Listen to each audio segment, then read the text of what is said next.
All right, hello. Welcome to the live stream. It's been a long time since I've done this, I think over a year at this point, so we'll see. I didn't tell anyone that this was happening, but just wanted to check in with you guys and say hello. We'll wait a few moments here before we get started to see if some people join us. But again, I didn't plan this, but this is just kind of checking in to say hello. This is part of the countdown as we count down to the Better with Less course, and I just wanted to do a fun little Q&A, hang out, see how you all are doing today, and that kind of thing. So welcome. I have one of my favorite smoothies here for as we chat. This is watermelon, strawberry, and lime juice, and it's one of my favorite parts of summer, that's for sure. And as you guys are joining, if you want to say hello and where you're from, that's always pretty cool too. I don't know why I get extra nervous for these live streams. It's been so long. Yes, it is a great smoothie, Firehorse. Absolutely my favorite. We actually just, it might be the last watermelon of the summer. I don't know. The season's fading out, but I packed up like 8 jars for the freezer. So we'll be having watermelon smoothies for a long time. Oh, thank you so much, Ranch Life. That's awesome. Hi, Sally. Nice to see you. Welcome for those just joining. I just wanted to do an impromptu live stream today. Actually, I was supposed to be, or my schedule originally was going to have this on Friday, but I was a little behind on video editing and thought this would be fun to do for today's video. And then I'll have the video that was going to be today go out tomorrow. Hello, hello. Oh, we've got so many people. Also, I apologize if I butcher anyone's names in advance. I think that's still like the teacher fear, like going through attendance and mispronouncing kids' names. All right, so hello, Amy. Hello, Lisa. Hi, Cassandra. Hello, Jane. Oh, so many fun people here. Thank you guys for joining us. Yeah, Mara, I was talking earlier about the smoothie. It's watermelon, frozen strawberries, lime juice. I do add a little stevia because I do like sweet things, but it is a favorite. Perfect. Hello.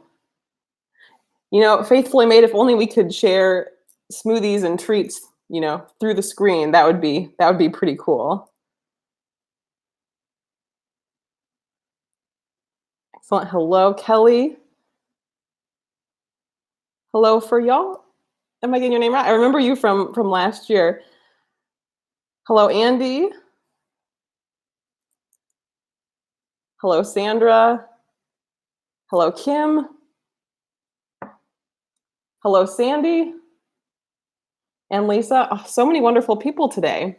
So now we've got a few more people and we've been going for a couple minutes. I'll just say my little spiel once and then we'll get into like if you guys have any questions or any topics you really want to address. It's been a year since I've done one of these. So if you've had any questions building up over time, whether it's related to a topic with minimalism or just something fun like a personal question or something that's been on your mind, just let me know. You can put it in the chat here and hopefully I will be able to see it all there. But just my very little quick spiel here is just, I'm doing this countdown as part of the Better with Less course. It officially opens up Saturday, which means Friday night is the last day to register. So if you are considering it, I did put the link in the description field below. It is one of my favorite parts of running Abundantly Minimal just because it gives me a chance to connect with people a little bit more personally and get to know them better and more so work with them one-on-one to help deal with whatever their area of clutter is that's a challenge. So it's definitely one of my favorite things. I love that I can still use my role as a teacher in that way as well. Obviously, I know I do that a lot with a lot of the educational videos on the channel, but just wanted to throw that out there. Registration closes Friday. But anyway, I'm going to check back in with the comments here. Ranch Life had a question. She said, does your course deal with emotional, sentimental type clutter problems, or is it more of a skill building course? It's a great question. I would say it's a mix. I would have to double check on my syllabus, but I believe sentimental clutter is week 7 of the course, I think. And then we also deal with roadblocks to simplifying in week 10 of the course. the skill building, I think, is incorporated throughout. We start out with more of like setting the framework for what you want your space to look like and kind of making sure everything in your space aligns with your vision. And then after that point, we get into more specific types of clutter. And then at the end, we get back into skills and like how you maintain that moving forward kind of a thing. So I hope that answered the question. Hi, Christine. Hi, Quinn. How's it going? How's high school? Hello, Ray. As far as he asked about the size of the next class, it really just depends on how many people register. I do keep enrollment small just so I'm able to have I can actually connect with people. I know there's a lot of different minimalism classes out there. A couple I know of, they actually get several thousand people each time, and our numbers are nowhere near that at all. If there were thousands of people, there'd be no way I could actually connect with people one-on-one, which is part of my goal. I want it to be a personal thing. So there's not like a set number at the moment. I had a kind of capacity in mind. So if we get close to that, then I would close the cart early. But yeah, that's kind of the general answer there. All right. Ranch Life had another question. He said, if you could name a reason for your house being so cluttered, what would it be? I guess I might interpret this question maybe differently than intended. So let me know if I don't answer it. I know it really depends. Some people, it might be more so a certain type of clutter that's holding them back. Sentimental and emotional clutter can be very challenging for a lot of people. It has to do maybe with your family members sometimes. Unfortunately, maybe a certain family member's clutter is what ends up making you feel like you don't have the clutter-free space you want. In my personal case, I think the two reasons I had so much clutter was partly financial. I wanted to save everything and I would take in free stuff from other people. Not that I actually needed it, but I wanted to avoid spending extra money kind of at all costs. And I'm still very frugal, but I was viewing it kind of as a way to be frugal. And that was especially late college, early, so like 2013, 2014 time period for me. That was still kind of like collecting. And it also had to do with environmentalism. I did not want to throw things away if I could still get use out of them. I've definitely changed my tune now, not in terms of just throwing everything away freely, but having a more realistic and rational understanding about how the whole system works, and not just holding on to something just because I might need it someday. Like, yeah, just being more intentional about it. I did talk about this in a past video, maybe from I think last summer, but I was a resident advisor at the college that I worked at and went to, which means I helped out all of the freshman students and helped them get acclimated to campus. And one of my jobs was to like hang up all these different posters and flyers everywhere. And it was usually several per day. Not really a huge part of the job, but you would also have to take down these posters afterwards. And there was this drawer under the beds, the furniture that was there. And I was like, oh, well, I can use the backside for scratch paper, was my crazy thing, just to not want to have to just throw it away. And then it's like during the year, that drawer just filled up with paper. And anyway, that was my initial reason why I was holding on to much. The environmental thing as well as the financial thing. All right, let's go back to the questions. Thank you, Mara. I'm glad the videos provide inspiration. Hello, Alice from Australia. Let's see. Ray had a question about kid clutter. I don't specifically have a section on kid clutter, but we do address clutter from related family members. But I do have a section that can be kid clutter in the 30-day decluttering challenge, which I believe if you go to the link of this, or the description field of this video, I think it's the second link if you wanted that. I believe it's maybe day 28 of the 30-day challenge, does connect to some clutter with kids. All right, let's see. All right, Alice, hello. She had a question about what do you recommend instead of shopping for fun activities. I love, especially if the weather is nice, to go for a walk or spend time outside. I think that's a favorite. I enjoy watching movies. I don't do that all the time, but definitely like if Jake and I are hanging out and, you know, it's fun to watch movies. And to be honest, I do find a lot of fun in my life comes from Abundantly Minimal, and the other company I run, Mr. and Mrs. Social Studies.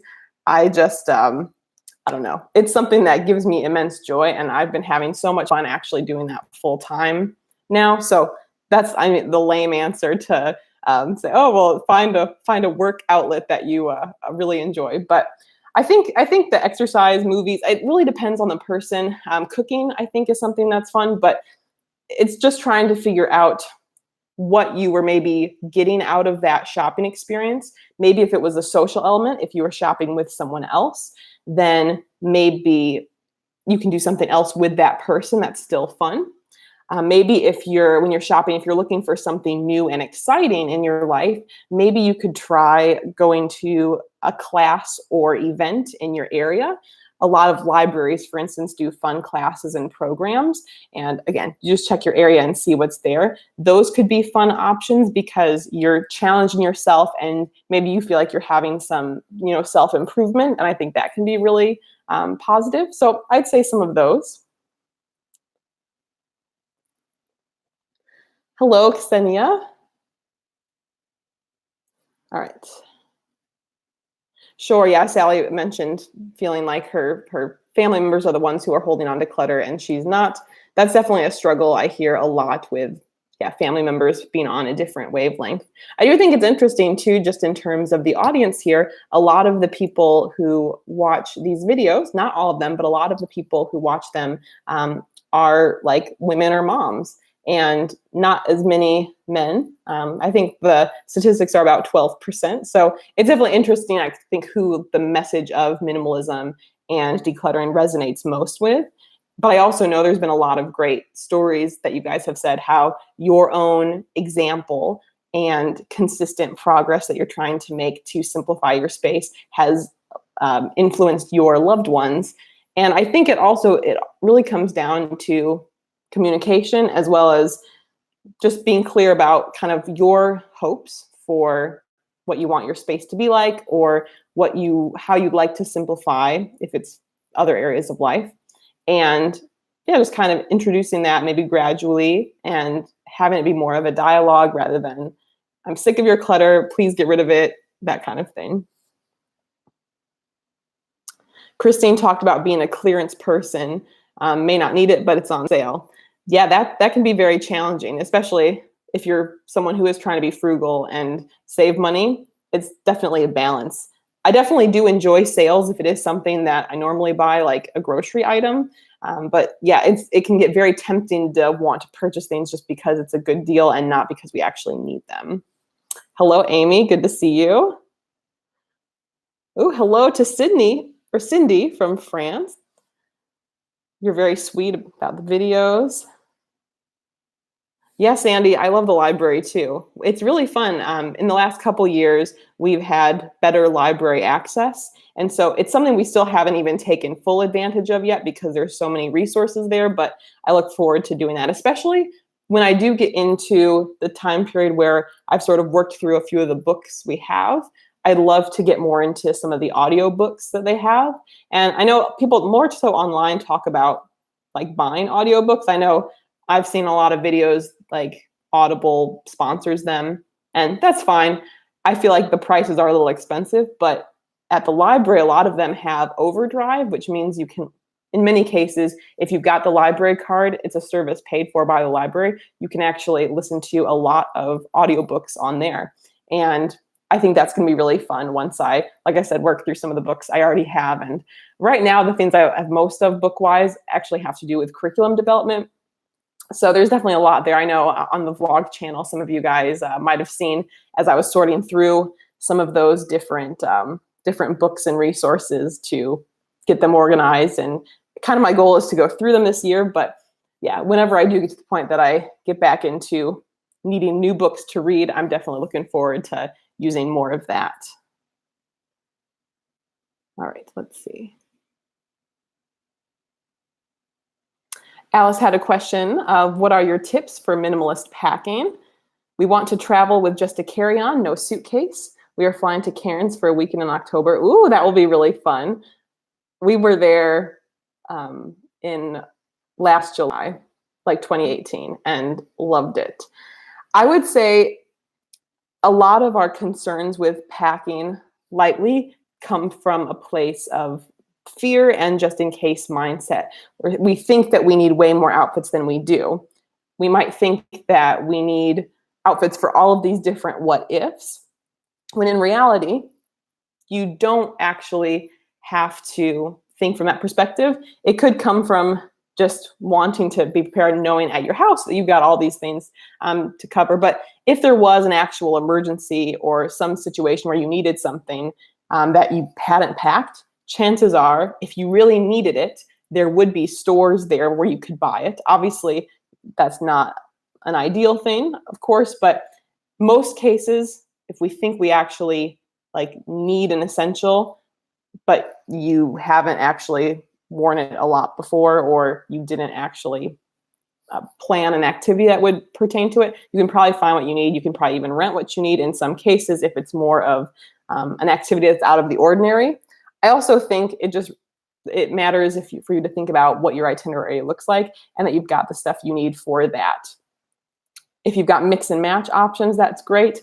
I feel like, at least the way I travel, or the way Jake and I have traveled, we do a lot of walking places. So making sure things are comfortable for that purpose is important. And yeah, I mean, it really just depends on your activities. But if you have some sort of constraint for yourself, if it is a backpack or a carry-on, and really try to work with that, and especially depending on how long the trip is, if it is a longer trip and you think laundry could be a part of that trip, that can dramatically reduce the number of things you need to bring. So those would be some general tips. I know I've gone more in depth on a couple past videos on the channel. All right.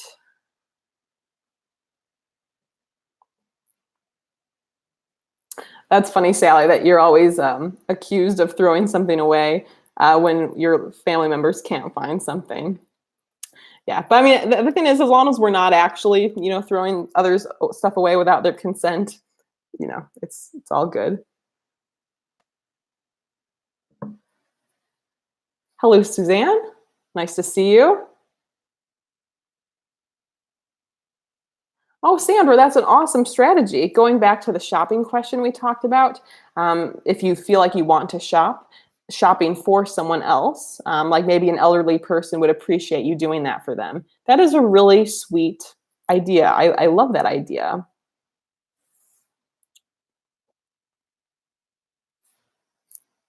Hello, Norma. Ooh, Norma has a great question. She says, how can you declutter when you are with a baby and everyone wants to buy everything for the baby? This is definitely going to be something that as Jake and I look towards that kind of next step of life and getting to that stage, it's going to be very interesting to see kind of how that manifests itself. It has been interesting too, because we are more the older kids in the family, I guess, in the generation that's, gotten married and having kids and all. Well, not yet, but I think it's interesting because we've seen some of that, especially Jake's side of the family is a lot more gift centric than my side of the family is. Like for maybe the past 5-6 years, my family has stopped doing traditional gift exchanges at Christmas and other similar times. And we do a white elephant gift exchange instead. Or if we are giving gifts, it's something small, consumables. Like my parents know I really like this pasta sauce. So last year, I think they gave a jar or two of the pasta sauce. So we definitely keep it really low key. Jake's side of the family is different in the sense that gifts matter a ton to them. And it's a very large quantity of gifts, which again, it's very generous. But that's been something hard for me to get used to, especially from the minimalist perspective. I've talked about this in a couple of videos, just feeling like, why are you giving me a gift? The gift should be going to people who actually need whatever that is, or who could benefit so much more from the financial resources. Like, I've got so much, my life is full and joyous, so I don't need stuff. But that being said, as far as thinking about this perspective from like having a new baby, I think maybe it comes down to having conversations with people of saying, look, I really respect that you want to give items for this baby. But number one, I'm trying to keep it simple and only keep the essentials. Maybe number two, I really appreciate your generosity. Maybe instead a way you could give would be to help support, the college fund for the baby, or help us pay for diapers or things like that, perhaps. And then maybe the third layer is just saying, look, I appreciate the gesture of you wanting to be generous and give gifts for this baby, but I just want to let you know that if it is something that we cannot really benefit from, or that we really don't need, we may be gifting that to someone who would actually benefit. So I think maybe that can help. I think it definitely comes from being upfront. I know, again, this is not an issue yet, but I have thought a little bit about that process. And I, for a while, kind of thought about if I would do a baby shower. People made fun of me for it because the main reason I wanted to do it was so I could cook a big feast for everyone. But obviously that's not the point of what that kind of thing is for. And they were saying that obviously, like, you're not going to really want to be cooking perhaps at that stage. And I've since decided that it doesn't really make sense to do one. So anyway, it's, I think, challenging some of those questions and the societal expectations of maybe what the route typically looks like when you're at that point, I suppose. I hope I'm answering the questions right, but I think that's a great question. And I'm sure within the next year or two, there may be videos that pop up on the channel related to that, just as personal dynamics shift. Yeah, ranch life, these are a lot of good concepts you're bringing up here. Amy has a question. Do you have any vlog ideas up your sleeve? Also, what's one stumbling block that you came across when you first started decluttering your life? Ooh, good questions here. Well, as far as vlog ideas, I am trying to switch some things up on the channel. You might not be seeing that much yet. There's still been, I feel like I'm not in a rut, I don't think. I'm really enjoying a lot of the videos that I'm doing, but I want to shift gears a little bit. I also think, part of it has to do with the Better with Less course launching. There's been a lot more decluttering videos recently because I want people to know that the course is happening, and if people want to declutter more, I think that course is a good resource for them. So there's been a lot more decluttering videos recently. I think once the launch finishes up, I do want to scale back on those a bit. And I was actually reflecting the other day. So the channel is called Abundantly Minimal, and I do love the name. But what's funny is we focused a lot on minimalism, but I haven't focused as much on abundance. And I haven't necessarily thought of exactly the way, I don't know why I'm holding a pen. I've been thinking a lot about, just kind of how I want to incorporate that. Because I do fundamentally feel like they go together. Like minimalism, simplifying, removing the excess that doesn't add value, leaves more space for abundant living and being grateful for what you have and all of those good things. So I feel like I want to do more of that. I really had a fun time. If you guys saw the Habits to Relieve Stress video, this was about a month ago, maybe. That one was really fun. That was a completely different style. I know people really resonated well.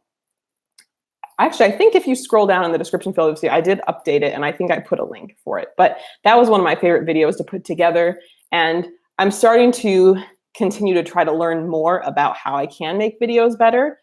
I have a little bit more time that I can use to put into Abundantly Minimal to work on that. So definitely I want to make some positive changes over the next few weeks, and it'll be interesting to kind of see how that unfolds. And then the second question Amy had was, so the one stumbling block you came across when you first started decluttering. At this point, it was 2015 when we started decluttering. So it's been a while. I think coming to terms with the fact that,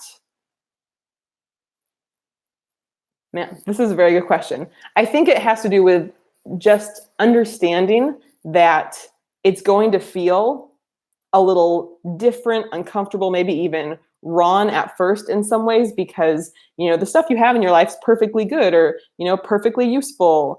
And it's still, I think, what the standard person is doing. Although it's funny, now that I've been in this so long, as well as a lot of the content that I watch, like maybe it's from fellow friends of mine who do minimalism videos.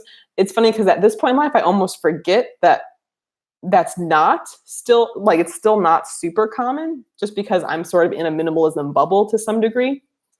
So I think just acknowledging that it is a little different, and it will feel a little uncomfortable at first, and maybe it does feel a little wasteful at first, but knowing the end game, knowing that this is going to allow me to feel better and to have more control over my space and allocate my time, energy, and money in ways that matter more to me, to know that like the end game is worth, the results are worth any challenges you face along the journey, I guess would be my best answer there. But that is a good question.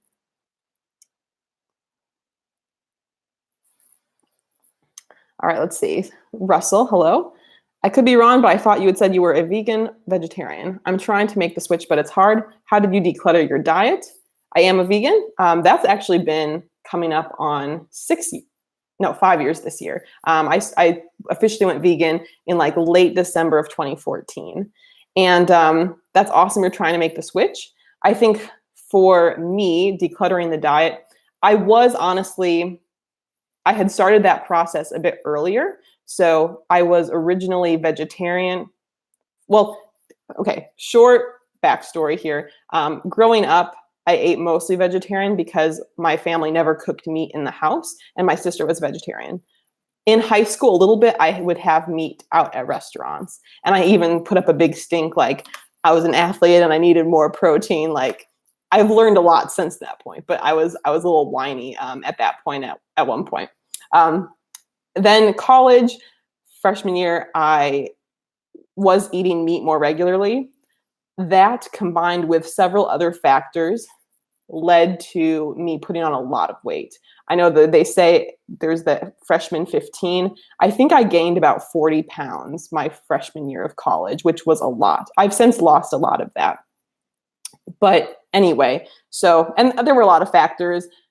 Not sleeping as much. I was a track athlete. So when you are running 2 hours a day for 6 days a week, like for 4 years, you're in pretty good shape. And obviously I wasn't doing that anymore. So that was some of it. I then switched to pescatarian for a year, then vegetarian for a couple of years, and then finally switched to vegan. I think for me, what really helped me have the ability to stick with it had to do from having a cause outside of myself. And for me, that was ethical issues, just because I have considered myself an animal lover. I don't have any pets, but I don't know why I'm holding the pen again. That's dumb. Anyway, but I think that was what I needed to be able to actually like jump in, because I have always been someone like, oh, moderation of things. And if it was just for, my own willpower alone, it would have been a lot tougher to do it. But knowing that there was a larger issue really helped with the motivation. So I guess that would be my best insight for that. But I also think if there are types of things that you crave or that you are missing, see if there is a version of that you can make or purchase that you would enjoy and would take away some of the craving. Even just in the last 5 years, I've seen a huge increase in a lot of the vegan products that are available. And so there's definitely options of most things that you could possibly, choose instead to help you. And I think a lot of times too, people think that it has to be an all or nothing. But the truth is, with many things in life, it'd be much better to have, thousands of people who are eating a largely, reducing their impact, reducing the number of animal products in their diet, but not necessarily 100%, than a smaller number of people who are 100%. So I think, even if it's just like 1 or 2 meals a week that are reduced, like that can make a huge impact. So great question. All right. Hi, Jenna. I've been wanting to go extreme minimalist for the longest time. Any tips? Well, I definitely don't consider myself an extreme minimalist, so I'm probably the wrong one to ask. It was actually funny. There was, I think this was a couple months ago, a TV company or like group, I guess an online TV group reached out and they were putting together this series called Extreme Minimalists. And they had seen one of my videos and wanted to like interview me as part of the show or something. And I told them I was in full transparency. I don't consider myself an extreme minimalist. And we talked a little bit and they decided it wasn't a good fit. But it was just kind of funny. I was telling chicks like a TV company reached out. This is so crazy. But like I said, I don't think I was a good fit. I would say if you do a search on extreme minimalism on YouTube, you might be able to find some information there about other people. I think my guess would just be making sure that the items you have in your space like are really, you know, the bare essentials, I guess, in that sense. But again, it's not really a version of minimalism that I adhere to, so I'm not the best option for that. So sorry if I'm not too much help there. Sandra had a comment going back to gift ideas when there's a new baby. That food is great there, gifts of cooking for new moms and doing housework and other tasks for them. That's excellent. Yeah, Sandy would like to see more day in the life videos. Absolutely. I do. Part of the reason I started that extra channel, the vlog channel, it's just my name, Sarah Satani. That is kind of one of my goals there, to show more of those. So far, I think there's 2. I've got another video on that channel that will go up, I believe, on Sunday this week. And I also on tomorrow or Friday, there will be a day in the life video as well this week on the channel. So you stay tuned. They're coming. Let's see. All right. Blah, blah, blah, UK has a rule of only 1 item per counter surface. The reason for this is it's still very easy to clean the whole surface, and with just 1 item on each surface, you just have to move that 1 item. Absolutely. I love having clear surfaces. I think that is something that can make such a difference in spaces and give that really calming presence. And it makes it a lot more fun to be able to do other things with those surfaces then too. Like temporarily, I'm more motivated. I mentioned in a video this week, you know, having a clean kitchen counter makes me much more excited to actually cook. So I think that is definitely, I love that idea. Perfect. Just going to take a quick smoothie break. All right. Alice said, it's just heaven when you get your house all decluttered. We thought we were super minimal until we downsized our house. So much stuff we had. We had to declutter for a 3rd time. I definitely think decluttering happens in phases. And yeah, especially when you move somewhere is where it, I think, plays a big role. Amy says, minimalist living with a maximalist. Yeah, that's very difficult, especially, I mean, all relationships and family dynamics are different, but I know that is something I do feel very lucky with, that my husband, Jake, is also on the same page. I think I've actually said too, he's definitely a better minimalist than me. Obviously, I'm the one who puts the videos together and talk about it on my channel, but he's definitely like more straightforward. And sometimes I'm a little extra in terms of the types of activities I do, and even just with my various work projects and really getting into those. So yeah, definitely is tricky. Hello, Linda. Great to see you. All right, Cindy said, what helped you the most for living a more intentional life? When I fall into a cycle of doing things that don't require thinking much, I find it hard to appreciate small life pleasures again. Yeah, that's a really good point here. I think we can get caught up sometimes, and in those situations, feel like we can't actually, you know, we don't have the same, like, I guess, level of gratitude for some of those things. I think gratitude is really important. I am someone who does like to reflect, not necessarily writing down a whole lot like in a journal, but I definitely take the time to, yeah, just reflect about what I am grateful for, and all the things that are going well, and just being appreciative of that, to just really enjoy those moments. For me, it's simple, but a lot of the things I like to do, at least maybe in the morning when I wake up, is I'll open up the windows and like out in the main space and just kind of stand there in front of the window, breathing in some of the fresh air, kind of thinking a little bit about, you know, the day and that kind of thing. So I think when we allow ourselves to take those little moments and just indulge in whatever that aspect of life is, that I think helps. But again, it's a lot of it's habits. And I'm in a business mastermind group for my teaching business.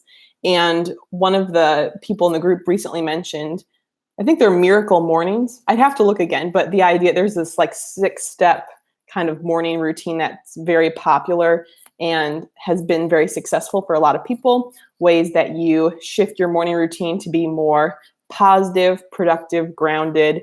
And I think it's interesting. I feel like I will want to try some of that. Some of the concepts of it has to do with, there is exercise, there's some visualization, affirmations, meditation, or like having some silence, and writing, I think, like some journaling. So it seems like an interesting concept, and there's definitely, and reading, I think, as well, is included there. So it's definitely something I think I'd like to give a try to. And I know for a lot of people, having that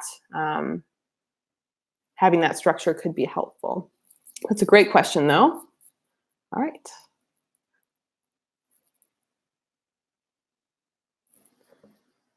Hello, Eula Lee.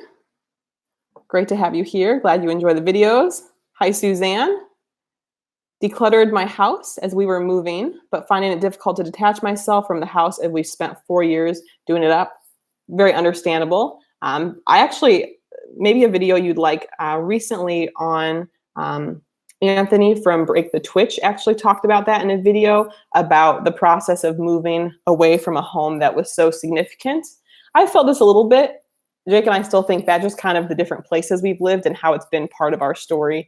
And this is our first time we're actually in a house, so we'll be here a bit longer than our last couple apartments. But it can be difficult to shift from feeling like your memories and your journey is in the space, but then ultimately remembering that those memories are inside you, and that you've got them in your head. You can write things down if you want. Maybe you have pictures in the space.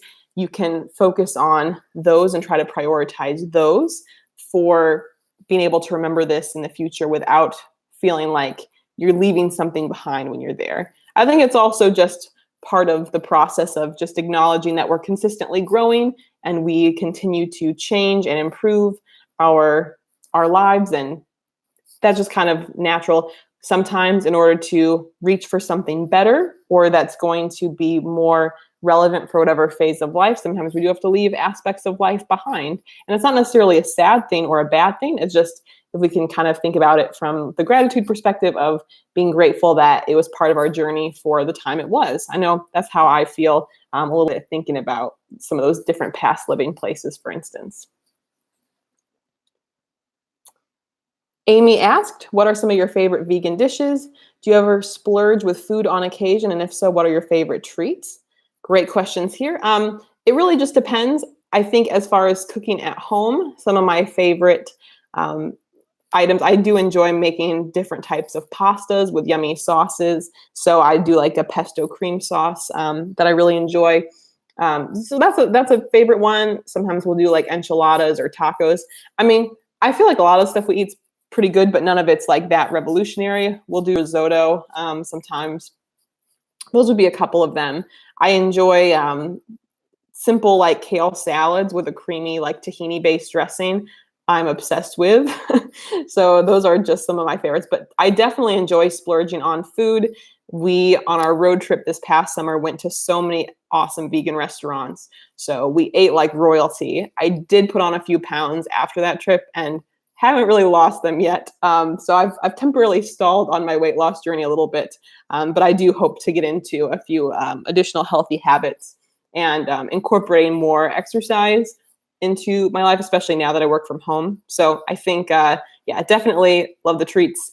More of a dessert person, especially. Any kind of dessert, really, I'm a huge fan of. Jake's more of like the salty person, and I'm more of the sweets person, just in terms of like our favorite snacks.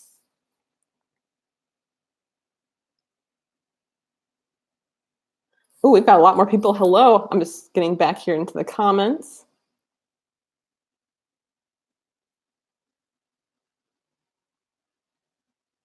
Okay. Let's see.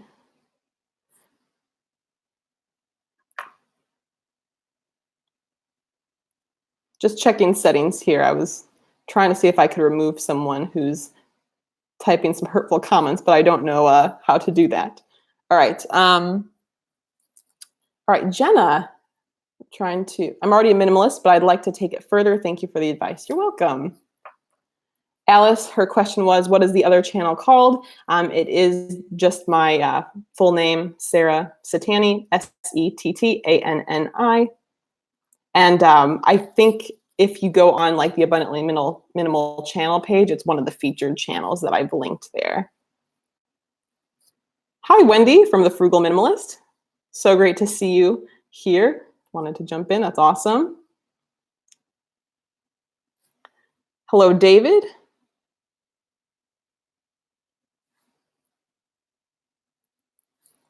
Hello, Jalen. Hello, Linda. Good to see a lot of you guys. Hello, Araberto and JM. Lots of people joining us. Hello, hello. Hello, Tiger.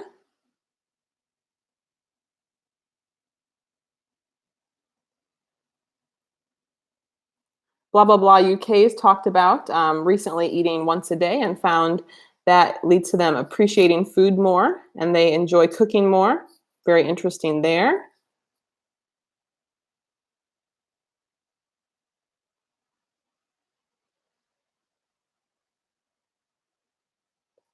All right, I'm just going to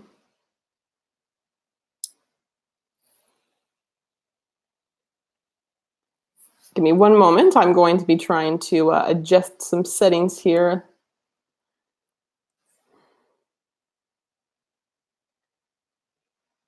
Right. Just adjusted some things a little bit.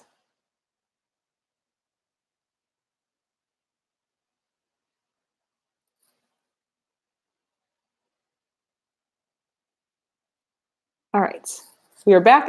Hello, Rebecca. Do you find it hard to relax when you have the decluttering bug? Do you always feel like you need to be more productive with your time and feel guilty when you sit down and aren't tidying up? That's a great question. I think it gets, when you get to a point where you're happy with your space and you don't have lots of physical clutter, cluttering up the space and in the line of sight, I think that's kind of a great indicator to start slowing down with that and to let go. I mean, these days I don't declutter that much just because, we try to be mindful of what's coming in. We've already let go of so much.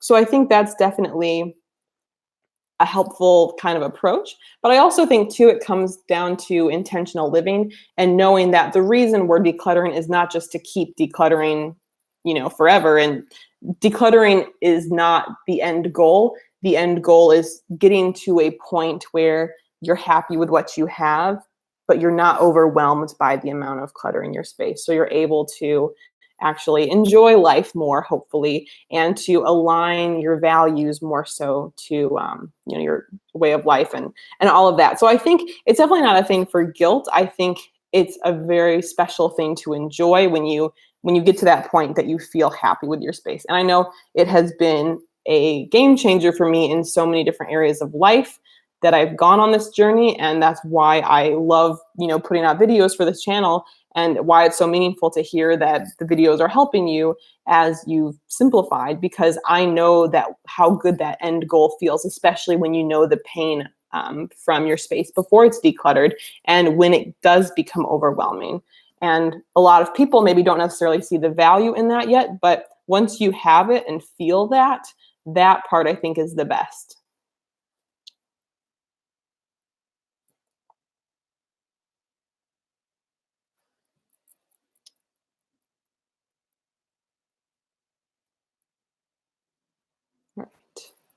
Here we go. So many comments coming in. I'm trying to do my best to keep up.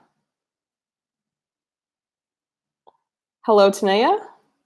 You're so sweet. Thank you.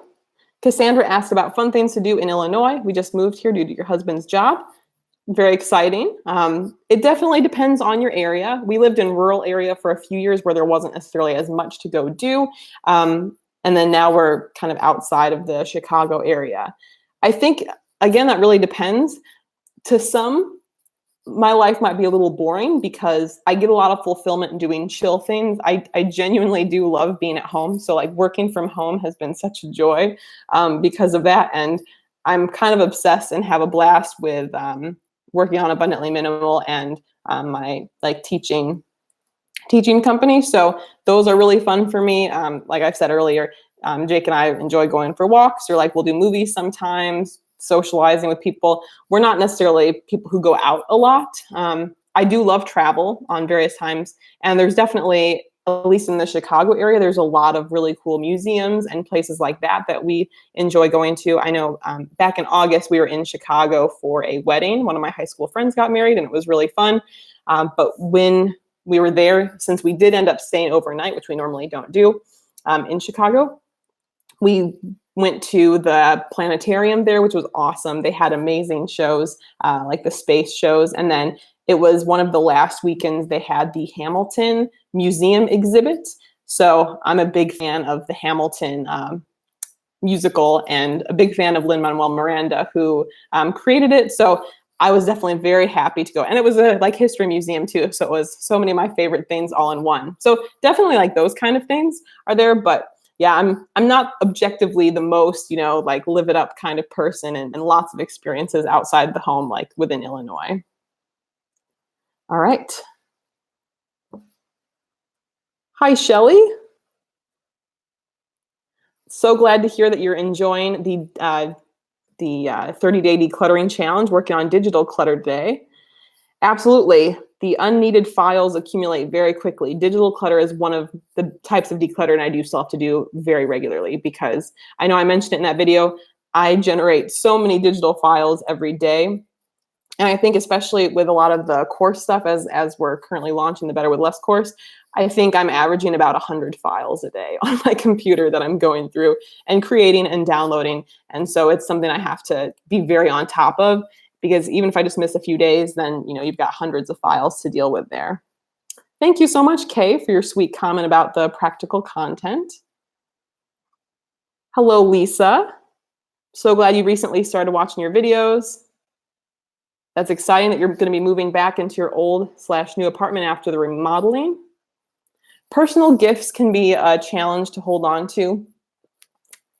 I guess it would kind of, the follow-up question would be, with the personal gifts, if you are holding on to them but like not using them, and if you're feeling guilty about that, or if it's more so if you're using them and you enjoy them, then there's no need to let them go, I think.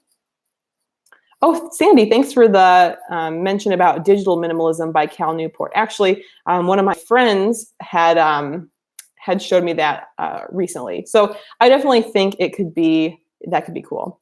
I do not have double jointed thumbs. Question there. Been following your channel. Oops, sorry, the comments are scrolling through very quickly.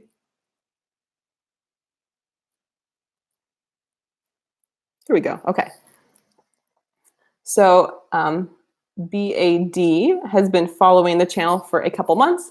I salute you for being a very professional, courageous woman. Oh, thank you so much.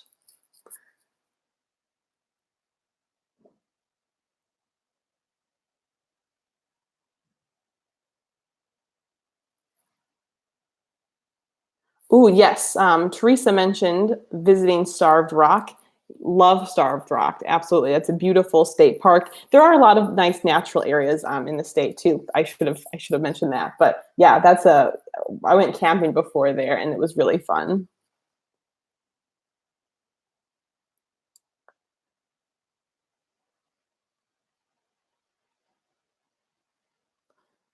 Just going to remove a couple people. All right.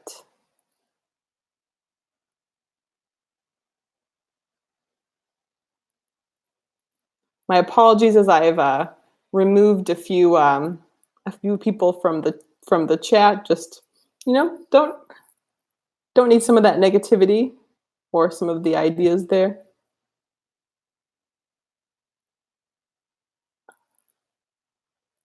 Okay. Definitely, yeah. Scandy life, supporting simple pleasures, absolutely. I really think that's what it's all about. Especially if you can enjoy the little things, then regardless of what else is happening, you're able to have a really good perspective on things. Yes, Amy, I have been to Naperville and Oswego before. They are really fun places. We don't go all the time. We're not super close, but there's actually an event I'll be going to in Naperville coming up in a bit that for like a book tour of someone. So that'll be cool. I'll be there then. Amy asked if anyone else is a minimalist with chronic fatigue issues.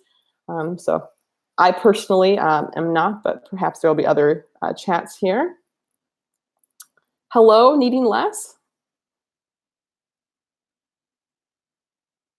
Yep, thank you guys for your comments about blocking people. I've since figured it out for a couple, so my apologies that I know I didn't even catch all of the I know people were saying some hateful things, so hopefully that will be reduced going forward. Yeah, Lisa talked about feeling guilty about letting go of sentimental things.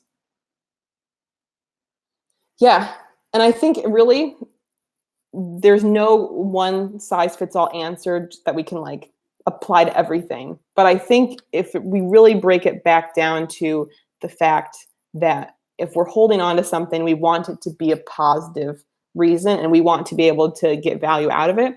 But if that's not the case, the guilt thing doesn't really, like, allowing ourselves to feel guilty about something does not help anyone. It does not help any situation. It is not, in my opinion, a good feeling to have and something that we should be holding on to, things that are a reminder of guilt.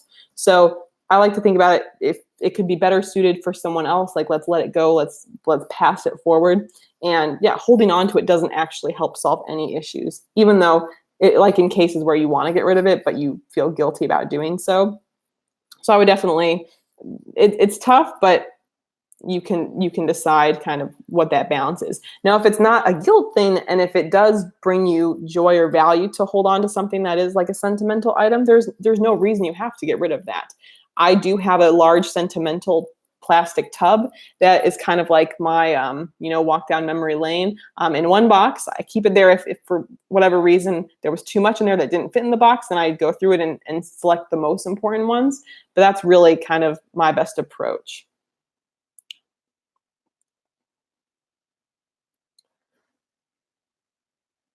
Blah, blah, blah UK talked about enjoying Clean My Space and Angela Brown and this channel. Oh, glad that it's one of your favorite channels. I've also seen some Clean My Space videos before and I like them.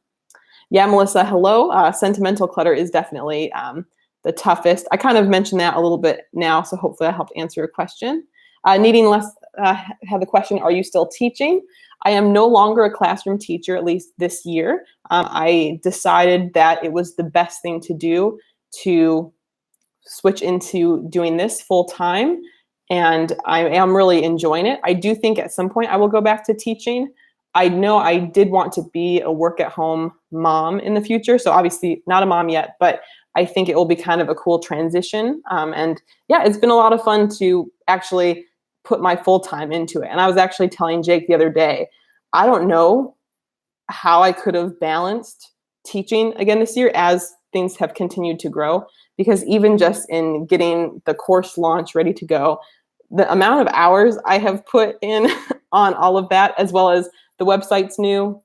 It's not fully fleshed out yet. There will still be a couple pages I add, but the website's new. There's been a lot of other changes I've been making behind the scenes, and it has taken so many hours. It's very fun for me and I enjoy it, but I don't know how I would have balanced it with teaching, just because teaching is very much a full-time job and it's a job too. There's many other jobs like this, but when you come home, you're not off. You still are working and you still have different things that you're doing for it. So I am not teaching this year, and it's been a good fit. I think one of the things I was reflecting about, the first week was really hard for me because I knew that kids were going back to school that week, and I knew what activities I would be doing with the kids, and I know what things I'd start teaching, and it's just a really fun time. So the first week I was a bit sad, and I just felt kind of weird. But then starting the second week, I realized how lucky it is that I was able to put my full time into running Abundantly Minimal and the other company. And actually, I don't have to neglect so many things. Even just going back to the website, for a good year and a half, I did nothing with the website, and I hated it. I really did not like my old website at all. And I was just kind of a little embarrassed of it, thinking like, oh, if people are actually going to my website, like what will they find? They're going to be disappointed because nothing's updated. It doesn't really reflect where we are at this point. I really was unhappy with it. But it was also the thing, website work takes a long time. And I've also very much a digital DIYer. I like to do things myself. And I don't really pay other people to do things for me. I run this by myself. I don't have a team. So it's been cool to actually have the time to make those changes. And I love the new design, and I love the direction things are going. So that was maybe a longer answer than you wanted.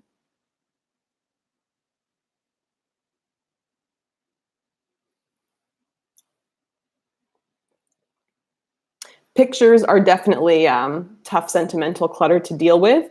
I think it's also interesting too, just how pictures have evolved. These days, a lot of pictures are more so digital, and we can have them as digital clutter actually now as well.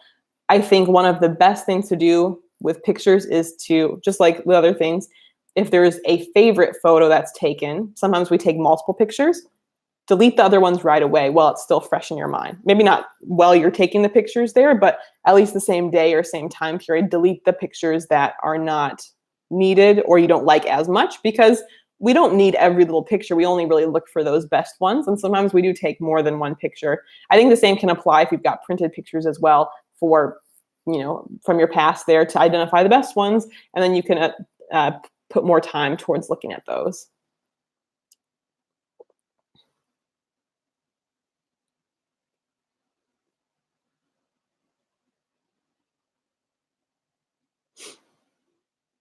I realized I skipped a few questions here. Alice had a question. How did you become so focused and clear and direct in your communication? It's something I admire about your channel. You're very sweet. I think to some degree, it's definitely improved over time. If I look at some of my past videos, like some of the early ones from 2016 or even 2017, I notice an improvement now. But I think it's also just kind of, not to say that I've always been this way, but it could just come from my own way that I like to interact with people in conversations. Like as a teacher, for instance, I don't want to be overly wordy. I do explain things very clearly. So sometimes maybe I have the perception of talking a lot in class or something. But I think also too, just trying to make sure that people can see that it's real and authentic. And I like to be honest, even if sometimes the honesty is not what the other person wants to hear necessarily. So trying to, I guess, kind of balance that. I think really teaching has a big role in helping that, because you're also you're talking so much during the day. Sometimes you're talking to the whole group if you're trying to provide directions or information or like a heart-to-heart with your students. A lot of it's individual with students. So I think you just have a lot of practice. I think I have a lot of practice coming from that perspective. Hello, Safe Pet Haven. Yeah, the Chicago museums are really awesome.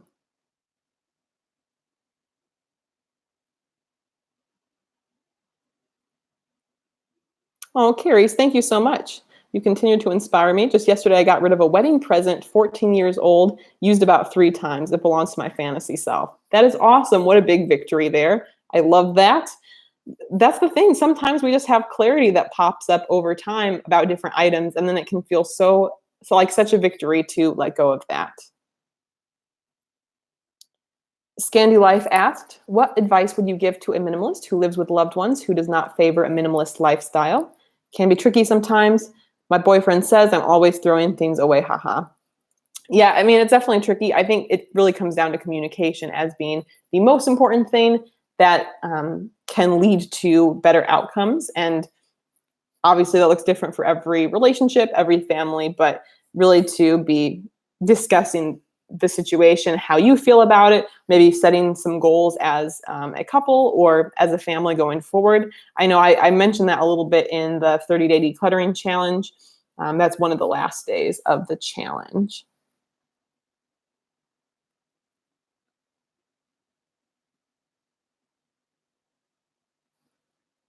All right. I think I will start kind of winding down. We'll probably be on maybe for about 10 more minutes. I'm going to get to the remaining questions here as much as possible, but I just want to give you the heads up that I'll be on for about 10 more minutes or so.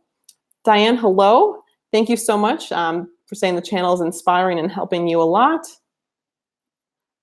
Looking at old photos and paperwork can be very difficult, but I think it's one of those things, having a good system in place also can help with that. I know with the with course students that I have, we really broke down like the paper clutter, like all these different types of it and like what to do with that specific section. Just because really, I mean, there has to be a good system in place. Otherwise, it's just not gonna happen, or it's not going to happen. It's gonna take longer for it to happen. Alice says, best advice I can give for a new to be mom, work out how to live off one income and be prepared to want to not work for a while. Babies are little for such a short time. I'm not a mom yet, but I think transitioning into working off one income could be helpful. So maybe trying to say, let's pretend this is our new income. We're just on this one income. Let's pretend that we're on this. And then whatever money is left, you put into like a baby fund or emergency fund to have extra. That would be my best advice for that financially.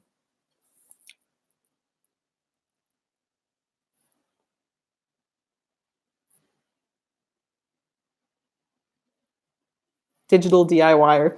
Thanks, Sandra.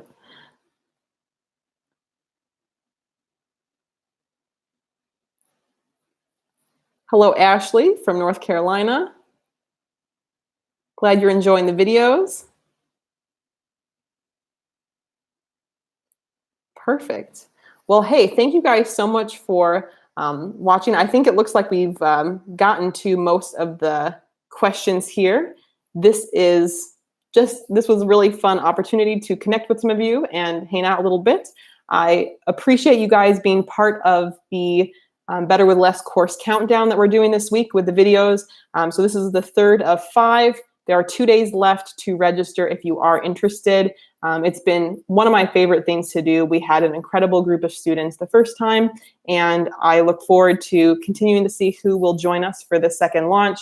I know I had a couple questions, not in the live stream here, but people asking about when would it be offered again. It will be offered in January again, but I know, if you feel like you would benefit from that kind of a thing and you need a little bit more structure or a decluttering plan in your life, I would recommend not putting it off. And I know it's very popular at the time of year, like January. A lot of people will be looking to start decluttering or have more of a fresh start. But I would say if you are on the fence about it, like why wait? Why put it off? You can actually start your new year fresh with a decluttered space that you love. So anyway, thank you guys so much for tuning in. A lot of really nice comments here from you guys. It was a lot of fun, and I enjoyed doing this live stream. Perhaps we'll do more here and there. I do in general like doing the recorded videos better, I think, but definitely fun to throw this in here as part of this video countdown. A couple final questions that have popped up. Melissa asked about if I've got a video that addresses guilt with getting rid of clutter. I don't recall if I have a past video, but I know one of the things I mentioned with the course is that you get a free, I will be selling this ebook eventually, but one of the free bonuses that you get is an 8-step like ebook called Declutter Without Guilt, and it addresses the 8 types of guilt people often experience with decluttering and like the steps to overcome that. So my course students, I believe I'm sending it to them on Friday or maybe even tomorrow at the end of the day, who are signed up so far, and then everyone will get it once course officially opens. But that, I think I'll be doing a video about that whenever I launch that ebook. So great question. Have a great rest of the day, you guys. Yes. Hello, Maria Valdo from Brazil.